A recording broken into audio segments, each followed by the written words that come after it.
आज की बैठक का हमारा मेन मकसद है कि हमारा संयुक्त मोर्चा जो तय करेगा उसी को हम मानेंगे। दूसरी बात यह है कि आज हमारा किसान जो खेतों में काम करता था वो डीएपी के लिए 19 से 2000 रुपए में खरीदने के लिए तैयार है, लेकिन गवर्नमेंट की ये देखिए आज 2000 रुपए कर दिया, 1900 रुपए खरीद रहा है किसान।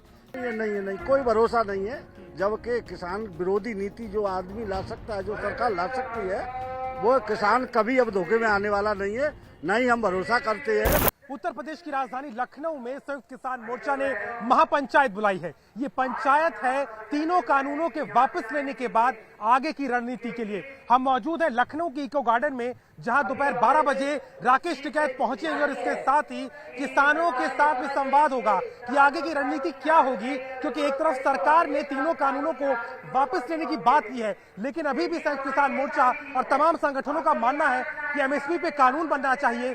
जो किसानों ने अपनी जान गंवा दी उनके परिवारों को संरक्षण दिया जाए और जितने इस पूरे मामले को लेकर के कानूनी तौर पे कार्रवाई की गई उसको वापस लिया जाए। ऐसी कई और मांगे हमारे साथ में किसान यूनियन के कई नेता और यहाँ के किसान हैं। आप बताइए आज की बैठक का एजेंडा क्या है, क्यों आप लोग आए हैं?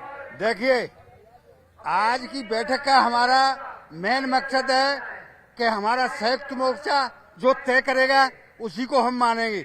दूसरी बात यह है कि आज हमारा किसान जो खेतों में काम करता था वो डीएपी के लिए 19 से 2000 रुपए में खरीदने के लिए तैयार है, लेकिन गवर्नमेंट की ये देखिए आज 2000 रुपए कर दिया, 1900 रुपए खरीद रहा है किसान, जबकि 1100 रुपए और 1200 रुपए की खरीदता था। एमएसपी पे खरीदी नहीं होती उत्तर प्रदेश में? नहीं, डीएपी की बात कर रहे हैं हम, उसकी बात नहीं कर रहे हैं खरीदी। एमएसपी को लेकर के जो जिस तरीके से कहा जा रहा है इस पे कानून बने, क्या पता है एमएसपी पे लेके बताइए, कानून बनने की आप बात कह रहे हैं? हाँ, एमएसपी पे जो है कानून बनेगा, तय होगा जब हम जो है उठेंगे किसी सिंधु बॉर्डर से गाजीपुर बॉर्डर है कि तीनों कानून वापस हो जाएंगे, उसकी प्रक्रिया शुरू हो जाएगी। आपको भरोसा है उसपे? भरोसा तो तभी होगा जब संसद में बिल जो है रद्द होगा जो है और राष्ट्रपति की मोहर लगेगी और एमएसपी पे गारंटी का कानून बनेगा कि एमएसपी से कम कोई खरीद रहा है उसके खिलाफ कार्रवाई होगी। आज भी आपका आंदोलन तब तक जारी रहेगा? आंदोलन रुकेगा नहीं?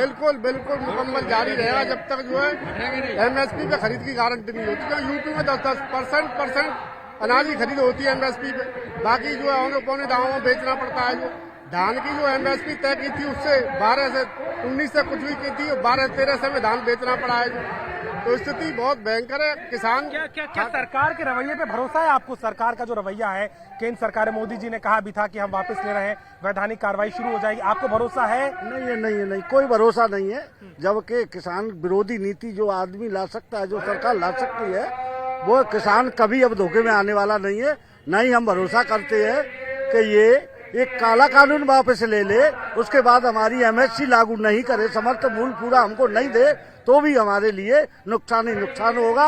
जबकि किसान की जो लागत है आज वो दूने घाटे में जा रहा है किसान, तो हमारा एमएसपी कानून लागू हो उसके बाद हम उसको मानेंगे और लिखित में हमारा जो 3 काले कानून है संसद में पेश हो, राष्ट्रपति द्वारा उसको वापस किया जाए, जब हम उसको मानने के लिए तैयार होंगे। अच्छा, जिन किसानों की जान चली गई, आप लोग बार बार अब कह रहे हैं कि उनको उनके परिवारों को सुरक्षा दी जाए, ये पूरे आंदोलन को तब तक जारी रखेंगे जब तक ये हो नहीं जाता? बिल्कुल, ये तो पहला मुद्दा रहेगा कि जो हमारे लगभग 750 हमारे शहीद हुए किसान, उनके लिए, परिवार के लिए जब तक ये सरकार ऐलान नहीं करेगी कि इनके परिवार की पढ़ाई लिखाई और सुरक्षा का इंतजाम, खाने पीने की व्यवस्था नहीं कर पाएंगे, जब ये भी पहला हमारा मुद्दा रहेगा। साफ तौर पर किसानों का मानना है कि आने वाले समय में सरकार ने जो बातें कही हैं उसको अमली जामा पहनाने की जरूरत है। और लखनऊ की इस महापंचायत में राकेश टिकैत का पहुंचना और किसानों के साथ में संवाद करना इस बात को दिखाता है कि जिस तरीके से कानून वापसी की सरकार ने बात की है, लेकिन आने वाले समय में रणनीति के साथ अपनी तमाम मांगों पर अड़िगे किसान इस महापंचायत में सरकार को घेरने की कवायद में नजर आ रहे हैं। लखनऊ से कैमरामैन संजय सिंह के साथ अभिषेक मिश्रा।